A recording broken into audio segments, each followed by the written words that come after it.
जहां एक तरफ चाइना ने बीबीसी के और टेलीग्राफ के रिपोर्टर को दौड़ा दिया है, वो भी समंदर में, तो वहीं दूसरी तरफ क्या चाइना के एयरक्राफ्ट कैरियर का इलाज ढूंढ लिया है भारत ने, और क्या इसमें भारत का दोस्त कर रहा है बड़ी मदद। जियोपॉलिटिक्स में इस वक्त बहुत कुछ चल रहा है, हमेशा की तरह जानने को मिलेगा बहुत कुछ। आइए जानते हैं इन खबरों को विस्तार से। स्क्रीन पर जिन्हें देख रहे हैं आप, ये यूएस इंडो पैसिफिक के कमांडर हैं। इन्होंने हाल ही में एक बयान दिया है, जॉन एक्विलिनो, और इन्होंने कहा कि चाइना जो इस्तेमाल कर रहा है एक रणनीति इस्तेमाल कर रहा है जिसे कहते हैं बॉइलिंग फ्रॉग की रणनीति। अब इस रणनीति में होता क्या है, दरअसल होता ये है कि मेढक को जब किसी ठंडे पानी के बर्तन में रखेंगे तो वो निकलकर बाहर भाग जाता है। अचानक से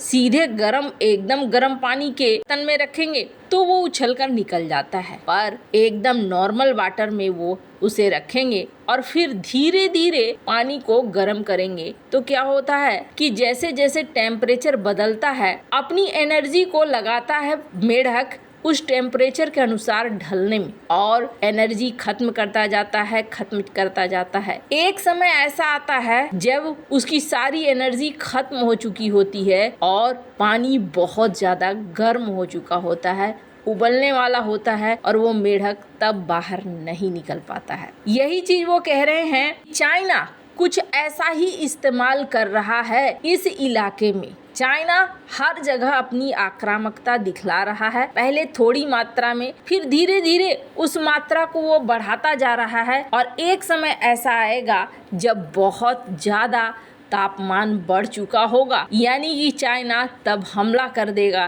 तो उस वक्त एनर्जी बचेगी ही नहीं। स्क्रीन पर एक वीडियो देख सकते हैं आप, ग्लोबल टाइम्स ने इस वीडियो को शेयर किया है। दरअसल मामला क्या है, फिलीपींस के एक बोट को घेर कर उस पे कोस्ट गार्ड शिप ने पानी के बौछार किए, वाटर कैनन से वार किया, और वार करने के बाद इन्होंने इस वीडियो को डाला है। वीडियो को डालते हुए इनका ये कहना है कि देखो, ये इलाका हमारा है, इसलिए हमने इस पे पानी डाला, हमने हमला किया, इन्होंने हमें मजबूर किया। ग्लोबल टाइम्स अब ये दिखला रहा है कि देखो, फिलीपींस को और भी देशों को जानबूझकर अमेरिका साउथ चाइना के इस भंवर में डाल रहा है और यहाँ इन छोटे देशों को बर्बाद कर रहा है। ये एक ऐसा वार है जो वार सीधे दिमाग और मनोबल पर चोट दे रहा है। अब इसी क्रम में स्क्रीन पर एक आर्टिकल देख सकते हैं, बीबीसी का आर्टिकल है। बीबीसी ने इसमें कहा कि बीबीसी के पत्रकार फिलीपींस के कोस्ट गार्ड वेसल्स में खड़े थे और उन्होंने देखा कि किस तरीके से चाइना के कोस्ट गार्ड ने उनके ऊपर हमला किया। इसके बाद यहाँ पर द टेलीग्राफ, इसके पत्रकार को भी देख सकते हैं, इनका भी यही कहना है कि हम यहाँ पर इस शिप में थे और इन्होंने इस पर हमला किया। कुल मिलाकर फिलीपींस को अब धीरे धीरे आक्रामक तौर पर बताने की कोशिश कर रहा है, सिर्फ फिलीपींस को ही नहीं बल्कि बाकी दुनिया को भी, कि देखो ये जो इलाका है ये इलाका हमारा है, इस इलाके में आने की कोशिश मत करो वरना हम ऐसा ही करेंगे। अब चाइना खुल्लम खुल्ला इन बातों को कह रहा है। जहां एक तरफ ये सब कुछ हो रहा है, वहीं दूसरी तरफ चीनी नौसेना ने अपने तीसरे विमान वाहक पोत फुजियान को लॉन्च कर दिया। इससे भारत, अमेरिका समेत कई देशों की टेंशन बढ़ सकती है। फुजियान चीन का पहला सुपर कैरियर है। ये अमेरिका के अत्याधुनिक एयरक्राफ्ट कैरियर के बराबर माना जाता है। चीन की पीएलए नौसेना के तीसरे विमान वाहक पोत 003 फुजियान का समुद्री परीक्षण शुरू हो चुका है। इस दौरान विमान वाहक पोत के सभी उपकरणों समेत हथियारों की जांच की जाएगी। इस पोत के कमीशन होते ही चीनी नौसेना की ताकत कई गुना बढ़ जाएगी, ऐसा माना जा रहा है। फुजियान चीन का सबसे बड़ा युद्ध पोत है। इसे जून 2012 में लॉन्च किया गया था। ये चीन का पहला सुपर कैरियर है जो इलेक्ट्रोमैग्नेटिक कैटापुल्ट और अरेस्टिंग वायर से लैस है। चीन के इस सुपर कैरियर के लॉन्च होते ही भारत की भी चिंता बढ़ गई है। ऐसे में भारत के पूर्व नौसेना प्रमुख रिटायर्ड एडमिरल अरुण प्रकाश ने फ्रांस की मदद से एक परमाणु शक्ति संपन्न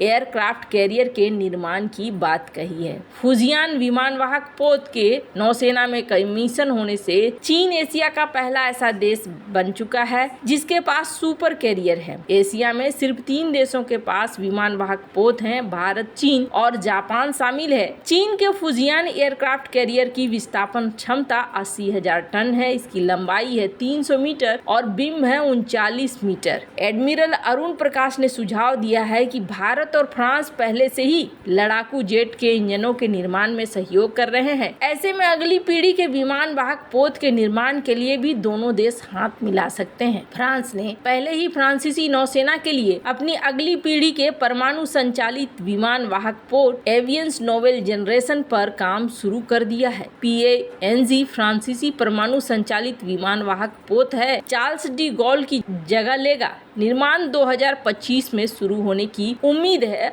और कमीशनिंग 2038 के लिए निर्धारित है। नेवल ग्रुप चैंटियर्स DL अटलांटिक संयुक्त रूप से PA और NG का निर्माण कर रहा है और ये जहाज फ्रांस अपनी सेना में शामिल करने के लिए काफी ज्यादा एग्रेसिव मोड में काम कर रहा है। माना जा रहा है कि भारत भी इस तरह की परियोजना में शामिल हो सकता है ताकि फ्रांस से टेक्नोलॉजी लेकर भारत अपने लिए भी इन चीज़ों का निर्माण कर सकता है। अब आपके मन में ख्याल आएगा कि आखिरकार फ्रांस ऐसा क्यों करेगा, तो कई सारी चीज़ें हैं। फ्रांस और भारत इस वक्त रणनीतिक रूप से साझीदार हैं। स्क्रीन पर देख सकते हैं हाल ही में भारत के CDS अनिल चौहान ये पहुंचे हुए हैं फ्रांस, और ये कोई छोटे मोटे दिन के लिए नहीं बल्कि पूरे के पूरे 1 हफ्ते के लिए पहुंचे। यहाँ पर इन्होंने कई खास चीज और कई खास बेस पर भ्रमण भी किया है। साथ ही साथ कहा जा रहा है कि ये जो भ्रमण है ये भ्रमण